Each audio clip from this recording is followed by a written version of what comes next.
Go ahead. All right, I'm going to call to order the regular meeting of the Town of Jerome Design Review Board. Today is Monday, February 1st, 2021. It is 6:02 p.m. Rosa, can you do a roll call? Yes. Tyler Christensen, Here. Bryce Wood, Here. Danny Smith, Here. John McDonald, Here. Carol Whitner. Here. Thank you. Thank you, Rosa. John, do we have any petitions from the public tonight? And that I've received, I checked just before the meeting, so I think we're good to go. Okay, I'm on to item number 3, approval of the minutes of the regular meeting of December 7th, 2020. Everyone had a chance to check that out? I just want to thank Rosa for doing such a good job. Thank you, Tyler. No one has any questions or comments. I'd like to make a motion to approve the minutes of the regular meeting of December 7th, 2020. I'll second that motion. Okay, we have a motion and a second. All those in favor, please say aye. Aye. Aye. Aye, and opposed? And that passes. Minutes of the regular meeting of December 7th, 2020. Now on to item number 4, community garden fence design. Applicant is the Town of Jerome. The address is the community garden in the Middle Park. The owner of record is the Town of Jerome. It is in the C1 zone, and the Town of Jerome is seeking input on fencing options for the community garden. We have a few options, and I'll give that to John for a staff report. Thank you, Chair. Just a couple quick comments. We brought the entire community garden back before this board for just a conceptual review. We did get some estimates for some different fencing designs. Our original thought was we were going to have the volunteers put in the T-post and the wire themselves. But once we got into it a little bit, we realized that that was going to be a lot more work than we wanted a half a dozen or a dozen volunteers to do. So we got a couple options, estimates from a couple different contractors with a couple options. Including the T-post and wire, which I always envisioned to be sort of a temporary solution. It was almost as much as a permanent solution. So that I've shown that in the diagrams and the pictures is option 1. Everybody knows what T-post and wire looks like. Option 2 would be a 2-rail fence. And I didn't have a good picture. I couldn't find a good picture with the 2-rail fence with the wire on it. I found a picture with the 2-rail fence without wire, and then I found a picture of the 1-rail fence with wire. So you'll have to envision what it looks like with both of those two things meshed together. They did also give us an option verbally and said that if we wanted to use a square instead of the circular rails, I think they use like oil pipe fencing, they call that. If we wanted to use a square rail fencing with wire, it's a very similar price point. So I did find a good picture of the square rail fence with the wire. So we're ready to pull the trigger on this. I just wanted to get some last minute input if there was any from the design review board. We're not required by town code for public projects to run them through the DRB or P&Z, but we do basically as a courtesy. I think it's reasonable. So if you have any comments on the fencing designs, we'd love to hear your input. We did approve recently a 2-rail fence for the Hotel Jerome at the top of the hill for Larry Altier. And as you know, there's 2-rail fences everywhere in Jerome and including around the garden area as well. Thank you. Thank you, John. Yeah, I have one comment and then I'll hand it over to the rest of the board. First one is, or 2 comments. First one is that T-post and wire are kind of traditionally like a temporary thing. So that wouldn't be my main option. And then if we do go to a 2-rail fence with wire, the round pipe, I think would be better fitting for Jerome. I know there are spots with the square rail, but that's more of a new thing. Mm-hmm. And I think it would match everything else if it was the round stuff. And I'm wondering what the rest of the board thinks about that too. Bryce. Well, I would like to simply agree with you, all of your points. And John, to a point you made, I wish people would come to the boards more often than happens. And it's true that the town doesn't often do it. Hmm. But there's other entities like the Historical Society also, as far as I can remember, never presents a project. So it was something that required approval. Interesting. So I'm glad that this is just on the agenda at all. Thank you. Thank you. Danny?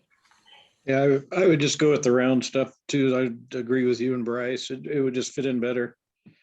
Just to look down there and the fence is already there next to you, so you may as well just keep it the same. Cool. Carol? I agree. I like that 2-rail fence. I think it could be really nice. Great. All right, do we have a unanimous decision or? Well, we have direction, which is all we were looking for. Okay. Ask another question. Yes, Carol. Where's the money coming from for this? I'll have to check with Candace to confirm, but my understanding is we have funds from the, I believe it's the Apache Yavapai grants. Cool.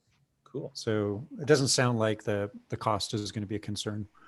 And I think it's really a good idea not to spend $3,000 on so-called temporary fencing and then come back in a few years and spend another $5,000 on permanent fencing. Yeah. If we can come up with the extra money, it's a lot better investment. So great. I think we. I haven't seen a pig yet that couldn't rip up a T-post and that T-post. They'll just pull it right up from underneath and go under it. Yeah. Really, our contractor, one of the contractors that we talked to said that the standard wire fencing you get at Home Depot, the so-called no climb wire, is not javelina resistant. So he was recommending a heavier grade wire, which I think is a really good investment. Cool. Yeah, I think they can break through those little tack welds pretty easy too, and not just have to dig under it. Anything that eats cactus is a pretty tough animal. Okay, I think we're just throwing some possible direction at you, I guess. Yeah, I've got what I need, and that's kind of where I was headed anyway. If you hadn't realized that, but thank you very much. Yeah. Okay, I think we can move on to item number 5, design review for exterior modifications. The applicant, Andy Farber and Lori Leachman. The address is on 18 North Drive. The owner of record is Lori Leachman and Andrew Farber. It is in the R2 zone, and the applicant is seeking preliminary and final design review for exterior modifications to a previous approval. This will be DRB Resolution 2021-01. And I'll give it to John. Thank you, Chair Christensen. John Knight, Zoning Administrator. You'll probably remember this from December last year, December of 2019. It's already 2021. And the applicant is in process. They did pull building permits. And as part of that, it's very typical for applicants to make some minor modifications to architectural features, details, both inside and outside. And they've realized that they wanted to make a few minor changes.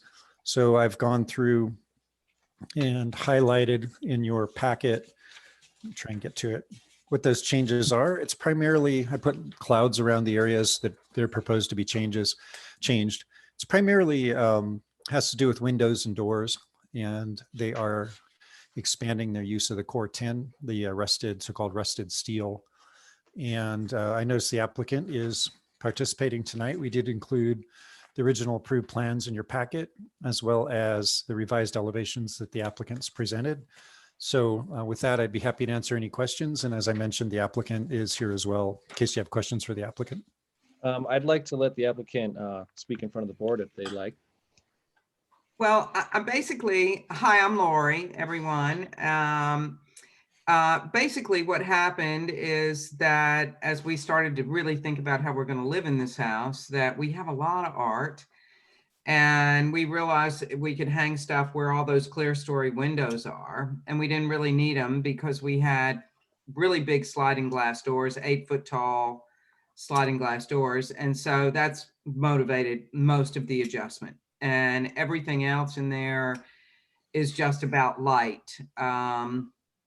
We had a door from the bathroom onto the part of the deck, the master bathroom, and we want to make that a small sliding glass door just because it's the only window there and it will give more light.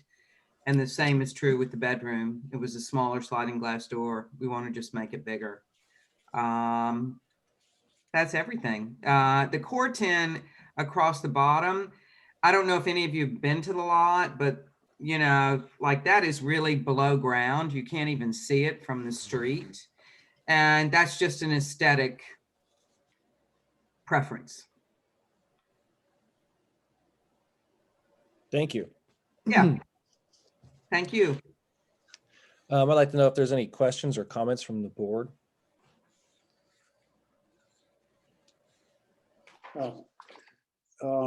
Yes, Bryce. I like what I see. I would like to see the project move forward.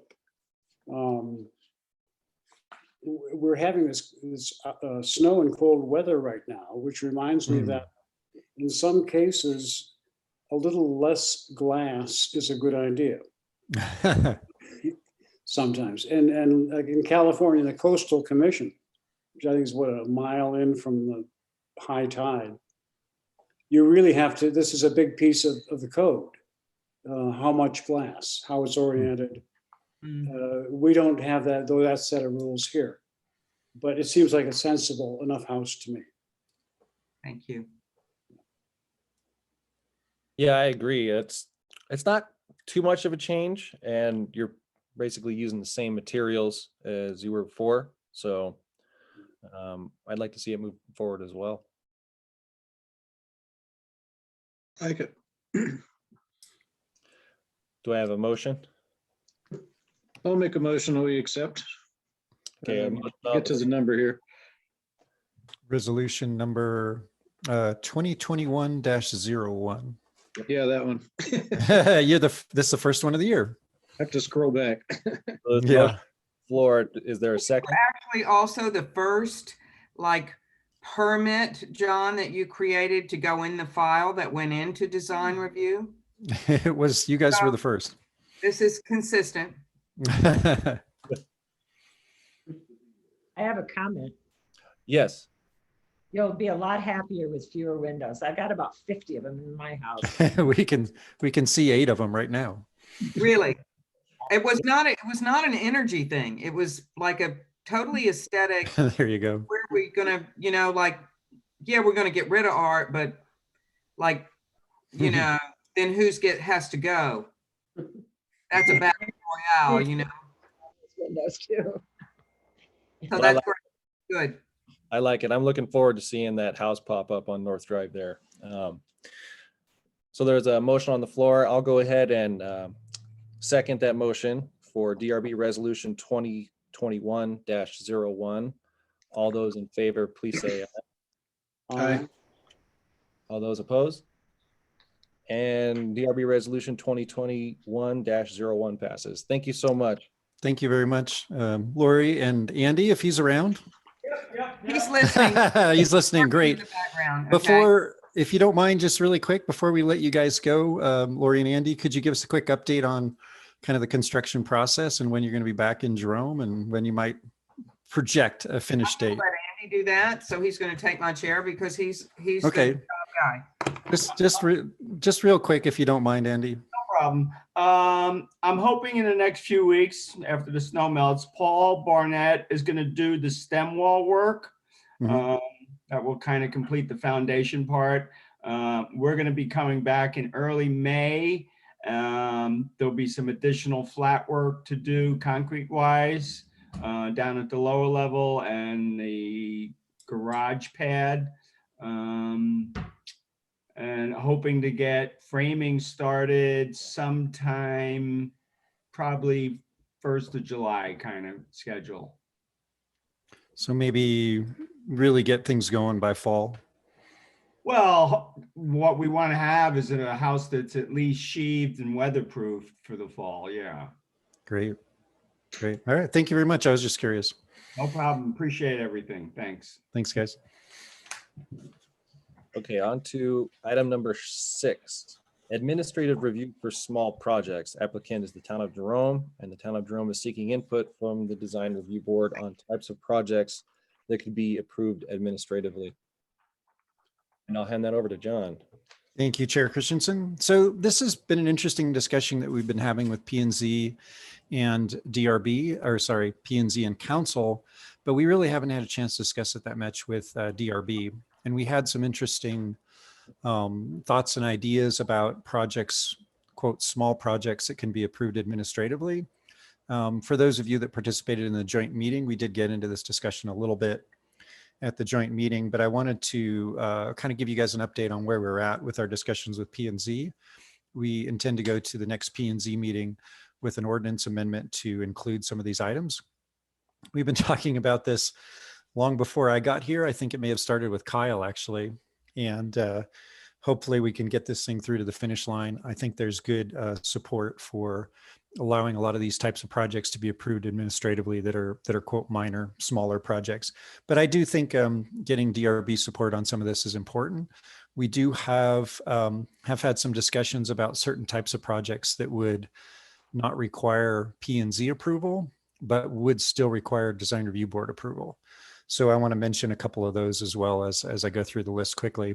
And I think that's appropriate. I can look at setbacks and decide if somebody's meeting the height and the setbacks for a small addition, but I would really like to have the support of DRB if somebody is changing colors, materials, certain types of things.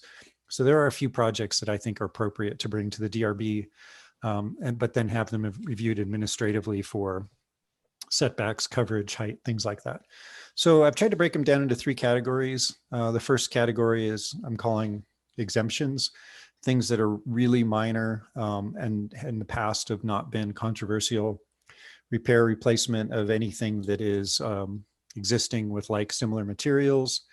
And so that's one category. Landscaping, I did notice, I'm not sure the history of whether landscaping has come before the DRB before, but I did notice at least one application in the file where somebody did come to DRB for landscaping, which isn't really referenced in the code.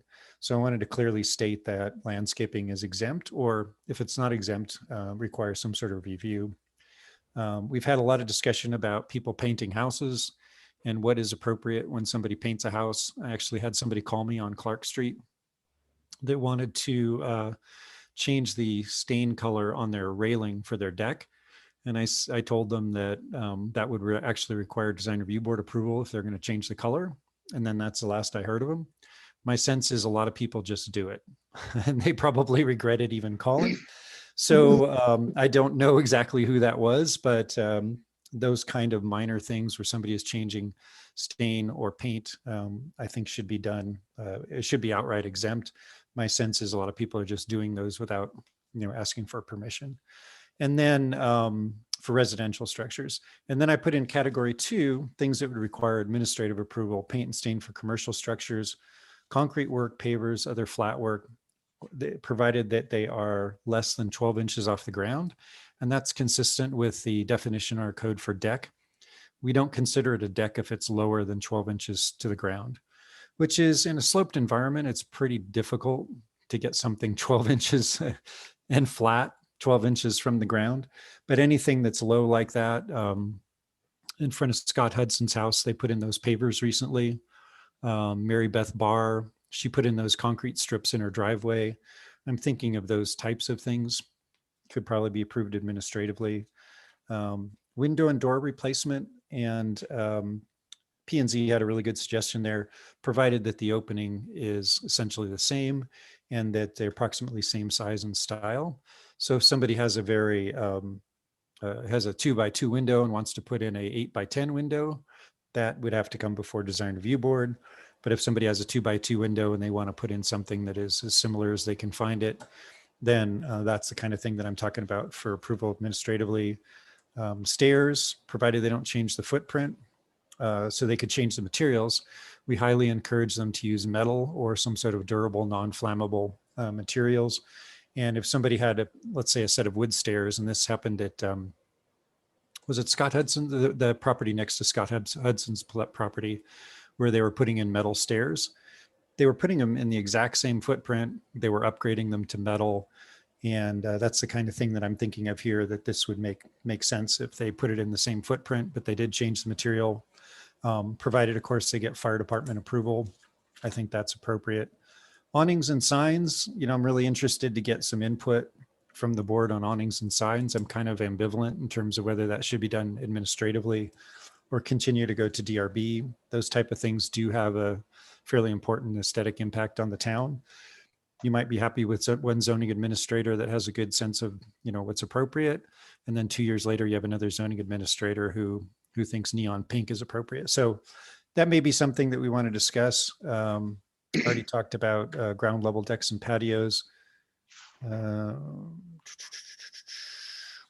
Similar to the concrete work and pavers. Fences, so internal, not internal, but fences between property lines, provided that they meet our 6-foot maximum height in the front yard. They do have to be 3 feet in the front yard, 6-foot maximum height once they're behind the front setback. Walls less than 48 inches tall. And the reason I have the 48-inch tall limit there is that anything over 48 inches requires structural engineering and requires a building permit. Anything under 48 inches actually doesn't require a building permit. Let's see. And then some of these are a little more kind of in the gray area. We did talk about P&Z was supportive of allowing sheds, provided, of course, they meet the setbacks of up to 120 square feet. And again, the reason we picked 120 square feet is a building permit is not required for anything that is a shed that is less than 120 square feet. Again, they still have to meet all our ordinance requirements in terms of setback, height restrictions, things like that, but they wouldn't be required to go to P&Z. P&Z did suggest, and I think this is a good idea, that we can eliminate P&Z, and I can check through administrative review, I can check setbacks and such, but they would like those still to come before DRB for approval of colors, materials, and such. Same thing with residential additions. I did choose 120 square feet. They would still be required to get a building permit, but it seemed like a good size to use since we're using that for the shed as well. Again, they would be exempt from P&Z, but they would be required to go through DRB. And then finally, any modifications, improvements to existing residential structures that add no additional square footage. So somebody's basically changing anything on their residential structure that changes the appearance, they may still be required to go to DRB, but if it's a minor modification, they wouldn't. And I'll have to refine that a little bit. And then category 3, I'm not going to go through in detail. Those are already items that are required to go through P&Z and DRB, and I think should still be required to go through DRB and P&Z. So hoping to get some direction. There's no official motion required on this, but hoping to get some direction, and then I can take that back to our P&Z at our next upcoming meeting in a couple weeks. Thank you. Yes, Danny. Yeah, I'm the one that kind of got this ball rolling. If you guys remember when I first got on the board back with Kyle, and what I was doing at the time was for paint. Paint's always kind of been a pet peeve of mine and a lot of people in Jerome. Mostly because there's no guidance. It just happens to be whatever is popular amongst the board. I mean, I'd actually been to meetings where 2 board members were arguing that they didn't want them to paint white. It should be Navajo white. And there's really no guidance. I mean, I've always asked, what color would someone have to want to paint their house where I legally could vote no? Because there is no guidance. Towns like Sedona have a palette. From what I understand, you have to pick from this palette, and then they don't care inside that palette. Right.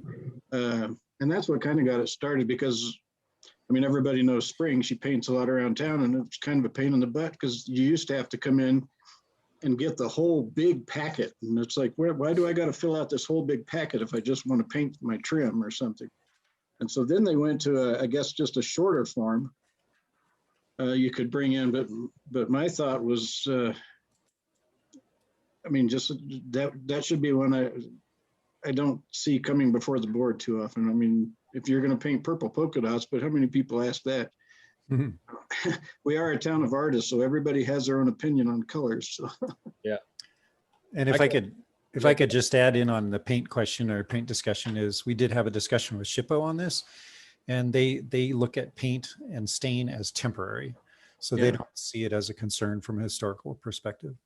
Yeah, it doesn't hurt our historical at all. People say we might lose our historical status. Well, paint doesn't have anything to do with that. Exactly. So, Yeah, that's a great point. And like you mentioned earlier, John, how it could discourage people from even going through the process in the first place. yeah. And It that could does. potentially discourage, a separate project from them wanting to come to the board and, ask for Right. forgiveness rather than permission. Yeah, and that was my point too, because you see all these houses around town that the paint's peeling, they need stain, and they're not being protected because people just simply did not want to put up with a headache of having to come ask permission. And if you're like me, you just wake up one Saturday morning and said, hey, I could paint the house today, but no, I got to go fill out a form. I got to wait 30 days or better, get Mhm. approval, ask them, but do all this. And my house could be done and protected, so. Right. And But one there thing that should be came a to pub- mind, Oh, go ahead, sorry. sorry to break in. One thing that came to mind while you're talking about paint, and some of you, Bryce, I think was on the board or might be familiar with, there was a mural up at the surgeon's house. And I was curious how, that's obviously paint. How do we look at something like murals? Is that something we should have come before the board? I would say murals are different. I mean, murals like putting a picture up somewhere, and that Yeah. they should ask for that. But I mean, if you want to change your house from white to brown, who cares? Right. Right. And John, what you mentioned earlier about not so much paint, but smaller projects, like someone wants to change the siding of or change their window, like maybe make it material, redo it because it's falling apart, or maybe just change the frame on it. If it stays relatively close to what it was before and materials that match the house and fit the description, then I think it could stay with you.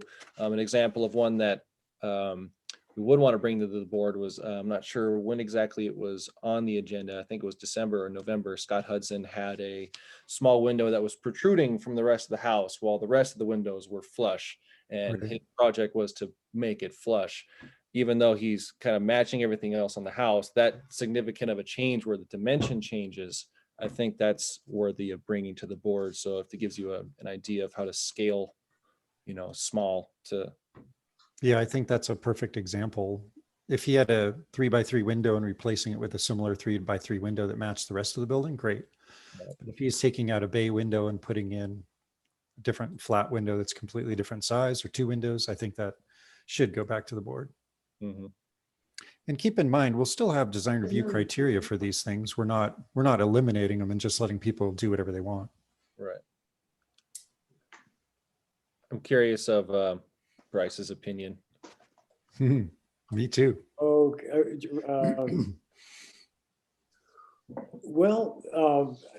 Gosh, to make light of it, some of us don't have much of a social life, and we would miss this meeting if somehow it went away. But that's not really why we're here. I think, the way the ordinances are written, the way the plan is written, the town plan, and the Department of Interior guidelines and all that stuff adds up to that this board is expected to exist, that we are a piece of how this community works. And what's funny to me, I mean, people have different talents. We see this around. And some people are very visual. Some people are very sound oriented. Some people are, have other orientations, quantitative, I want to say, for instance. But the way our ordinance is written, when we talk about, for instance, the composition of the board or the boards, they ask that the volunteers be people with backgrounds in these questions of design, planning, visual components, visual dimensions of stuff. And I would hope that's who we are. It being such a small community, we don't have a huge talent pool, I'm gonna have to point out. So I think we make do with who we are and do the best we can with some disagreements along the way.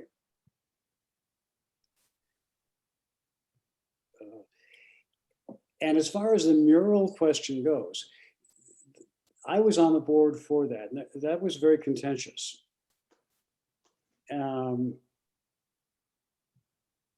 There had never been, well, it seemed to be an irregular project. Plus, it was new. We had never done this before. And in a way, that's kind of surprising. You think of Jerome as being a sort of artsy artist's town. You would think there would be murals. You would think there would be public art. And we never went that way. We went the preservation route, where we try to keep stuff basically in the historic visual that we inherited. Or at least that's how I see it. I don't know who said it, but that somebody said that when architects make mistakes, they can plant shrubbery, and that is indeed the truth. And I think in the case of that mural, that's basically what happened. It is there. It didn't go away. It's just behind greenery now.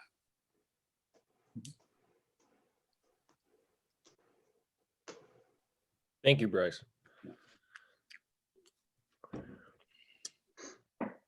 Would like, if possible, I would like to get some input from the board on whether you would like to review signs and awnings. I think it doesn't take a tremendous amount of time, but it is one of those issues that is a little bit, I guess, subjective.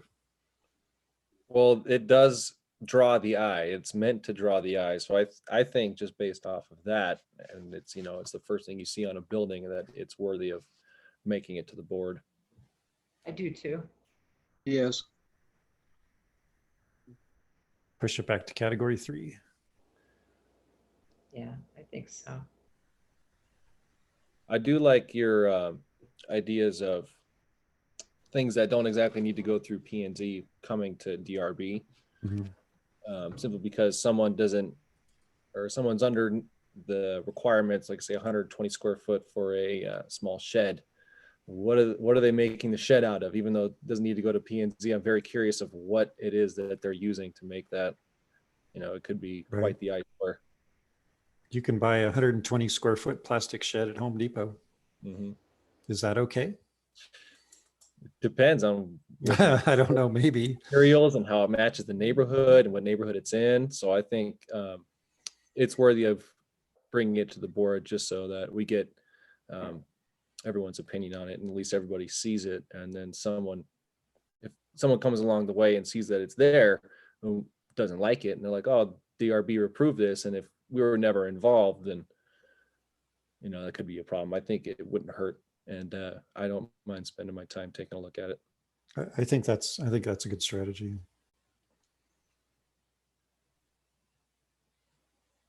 But I think you got a real good idea of how we should move forward with this. Are you trying to move forward with all of these categories all at the same time, or are we going to start slow, like with just the paint, and see how that works out? Well, we're here. It's a 2-step process, really, because we're going to go ahead and amend the code, hopefully at the next Planning and Zoning Commission meeting, which is in February, and then that'll go forward to council. But then we're also in this process of preparing design guidelines for the entire community, for the entire town. So we will have to go through and adjust these things a little more. And one thing to keep in mind, you can go forward and make things easier, but you can never go backwards and make things harder. So if there's anything on this that you feel is sort of a gray area, we should take it out of the administrative review. Otherwise, we're going to have a hard time putting it back into DRB review. I think there's general consensus on most of these categories. So Yeah. I do like moving murals and signs back to DRB approval, though. Yeah, those are the things that are really going to catch people's attention. Right. Yes, Carol. What about fences? I mean, Yeah, that's another one that catches the eye too. I mean, I could put up something out here, and I don't know. I think that's something we should always look at. Just the materials, Again, the color, Right. how do they impact the neighbors? The way all these houses are stacked so close together. To add to that, I do remember I don't remember who applied for it, but someone applied to put up a temporary fence with T-post and wire on an empty lot that they had, and they came to the board to get it approved, and we approved it, even though it was a temporary thing. But to kind of put fences in a category, something like T-post and wire that we know is going to be temporary. Hmm. I feel like maybe that could go through the board, but it's something that's going to be in front of someone's house, where the white picket fence or 2-rail fence and wire, where it's going from 4 feet to 6 feet. That's significant enough for us to see, I think. I think so. And it's not like we're clogged up with 10 fence requests every week. I mean, this Right. is, I only remember 2 or 3 since I've been here. Mhm. We had the 2-rail pipe fence for Altier, and we had the wood fence down on Hampshire, and there's probably another 1 or 2 that I'm not thinking of right now. So it's not a huge thing. So if you want, we can put that back down to category 3. Continue the DRB. Now, if they are I would like to see it. replacing, if they're replacing an existing fence with the same material, I don't think that would need to. That's come to the correct. board. That would just be like a maintenance I thing, agree but with that. they may still have to, ask or something, but if you're taking down an old rusted out, falling over 2-rail fence and you're putting up another 2-rail fence just like it, That would be, it currently is exempt, and that would continue to be exempt. yeah, that's good. But if somebody's taking out a 2-rail wire fence along their property line and putting up a wood fence, then a solid or some sort of solid block fence, then I think, based on what I'm hearing, that would come before the DRB. Yeah, fences could be a point of contention, considering it's dividing neighbors up, and the neighbor is going to Yeah. yeah. And one of the things we haven't, I hate to get off into the weeds on fences, but one of the things we haven't talked about and isn't clear in the code is when you have, like you do in Jerome, you have a place with a lot of topography, people will put up let's say a 3-foot wall, and then they come back next year and they want to put a fence on top of it. Well, if I'm the downhill neighbor and you put a 6-foot fence on a 3-foot wall, or a 4-foot wall, because you can go up to 48 inches now, you put a 6-foot fence on a 4-foot wall, all of a sudden I've got a 10-foot shadow in my backyard. So, at some point we may want to take that on, how we measure the 6 foot of a fence. Do I measure it from the high side, or do I measure it from the low side? Do you know, for those who've been on the board a while, thinking of Bryce again, do you know how we've addressed this in the past if you have a fence that's on top of a wall? Okay. I'm not sure we specifically look at that, but we certainly look at how houses work in that question about how tall, how high a house is. Mm-hmm. It's computed, if you're on a slope, from the midpoint in the slope where that falls in the footprint of the house. Right. So you might well have a downhill wall that's higher than the code would allow, Mm-hmm. but the house is still legal, or still, within the height limitation. That's how we do it for a house, for a structure. Mm-hmm. It used to be that we had one specific number. Now we have a formula, and that formula is in the code. Last I looked, Right. To how to compute the height. I would think you do the same thing with a wall.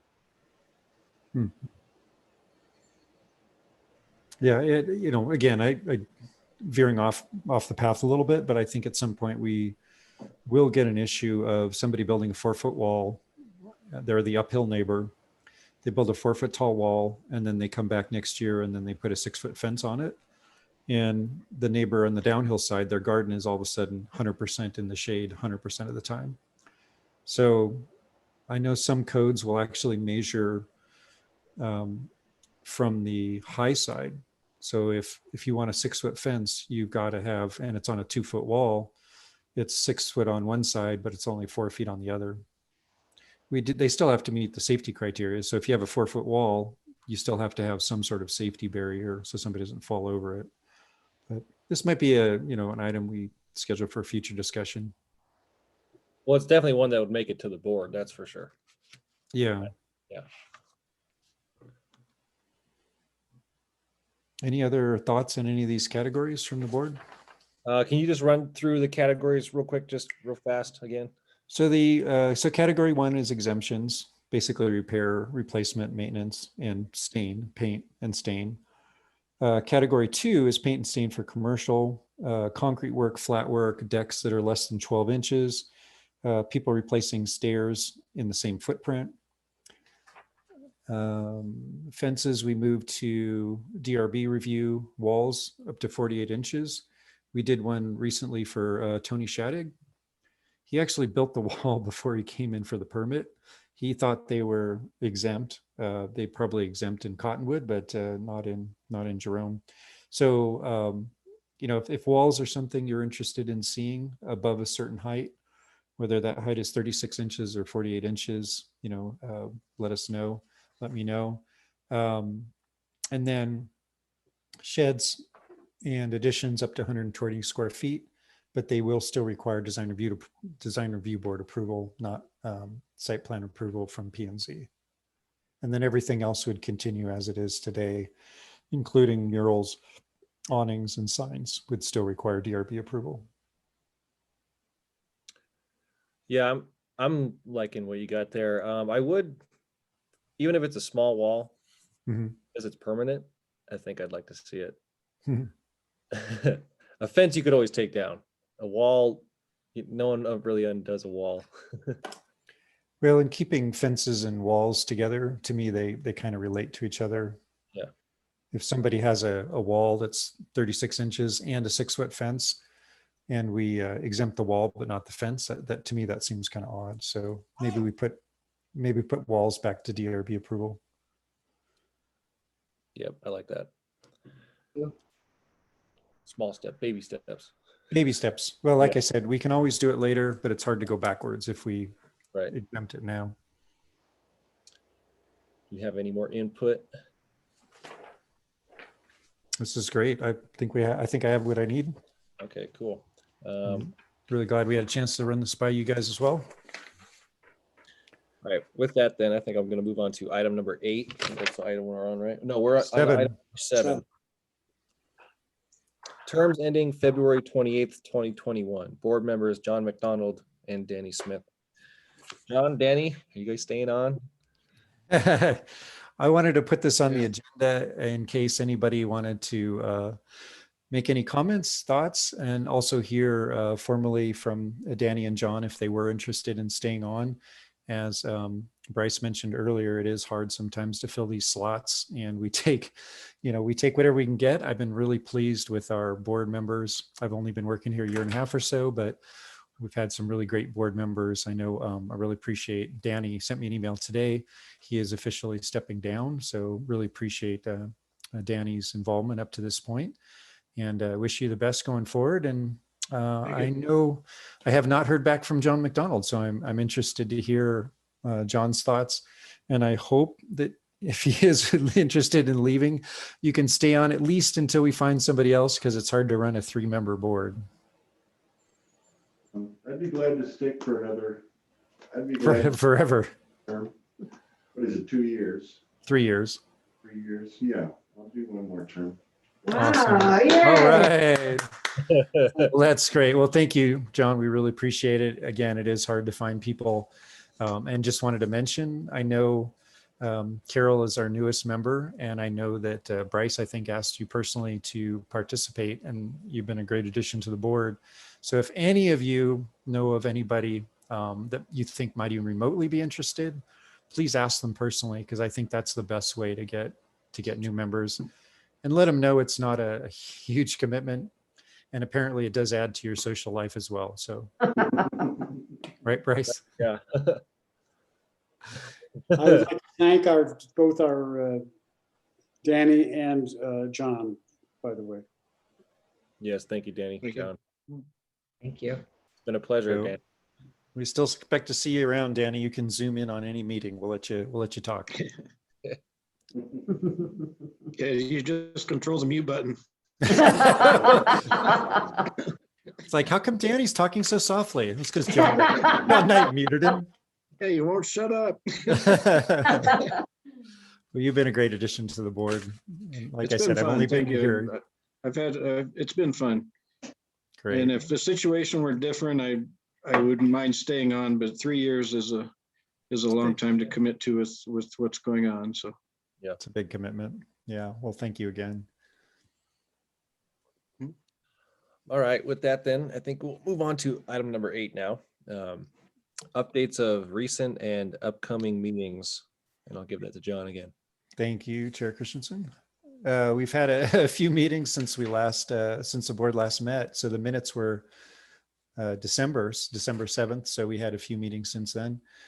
There's been a lot of discussions about beekeeping and possibly creating a ordinance on the keeping of bees with the council. And we had a pretty interesting discussion with a so-called bee expert who participated in the council meeting. And it sounds like a lot of our bee problems are not the so-called European, aka domesticated honeybees, but the native bees, which tend to be more of the so-called Africanized wild bees that live in the area. So anyway, that's been an ongoing discussion. If you do have any thoughts or know anybody who's interested in that, please have them get in touch with me. We did get a business license approval for a new ghost tour company, Jerome Ghost Tours. And as far as I know, they're up and operating.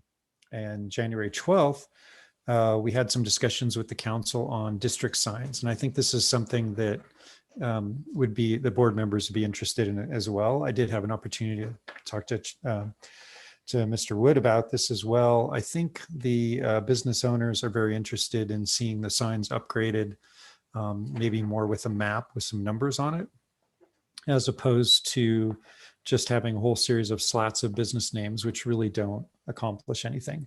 So I'm going to be talking a little more with the business owners about that. If you do have any thoughts on revamping the district signs, let me know. The council is very interested in seeing them upgraded to something a little more professional, a little more in keeping with the character of Jerome. Some of them are in pretty bad shape right now. There was a soda machine request for Paul and Jerry's to put a soda machine on the sidewalk, which the council did not support. And upcoming, January 20th, at the P&Z meeting, we did discuss residential lodging, some amendments to residential lodging. You'll remember the Cuban Queen project. We actually have something in our ordinance that requires a kitchen for, what did they call it? Name escapes me right now, but we're cleaning up the ordinance to deal with some things on residential lodging. We're also doing some amendments on temporary signs, which I need to get may want to get some input from DRB. So if you're available, that's also going to be going to the P&Z in February for additional discussion about temporary signs. So we had that discussion in January, but that's coming back in February. Our goal with temporary signs is to restrict the size and location of those signs and also make it consistent. So you'll see all types of temporary signs would be treated the same, regardless of whether it's a real estate sign, a so-called free speech sign, or an advertisement for a sale or directions to a garage sale. They'll all be treated the same. And we'll also have that discussion. We had the discussion on January 20th, but we'll also have that discussion in February on administrative review of small projects that we just had tonight. And I'm just going to jump straight to item 9. I just wanted to let the board know that we've had some discussions with property owners who are interested in the so-called Mexican pool property next to the Queen's Neighbor. And they are closing on the property on February 9th, I believe. So they're very interested in building themselves a small residence on the property. So we're working with those folks. It's a fairly important kind of historical project. And we've had early and ongoing discussions with SHPO about that property. And they are very interested in trying to maintain and preserve the pool and highlight its historic nature. So I just wanted to let you know in case anybody's interested in that. Going forward in the next couple of months, we'll likely see an application from them. And I'm just going to jump to number 10. No items currently scheduled for DRB is what I put on the agenda, but I did get a request last couple of days from Eric Jerson. He's interested in upgrading the signage for Grapes and actually that whole strip that he owns near Grapes as well. And honestly, this is one of the things I was thinking about when I was thinking about signs and awnings. Initially, I thought, oh, signs and awnings, no big deal, but I think it's important enough, these kinds of things, that it is good to keep them in front of the DRB. If somebody wants to do all neon fuchsia, is that okay? That's not something I'm going to be comfortable telling somebody, approving administratively. So anyway, that will be coming before the board at the March agenda. So that's all I had. Thank you, John. Thank you. And with that, on to item number 11. Do I have a motion? Move. John Okay, just said it. on the floor, motions. Carol, you want a second? Yes. I Okay, second. motion and a second on the floor to adjourn the meeting at 6:53 PM. All those in favor, please say aye. Aye. Aye, and opposed? Meeting is adjourned. Thank you guys so much. Thank you, John. Thank you, everyone. Have a good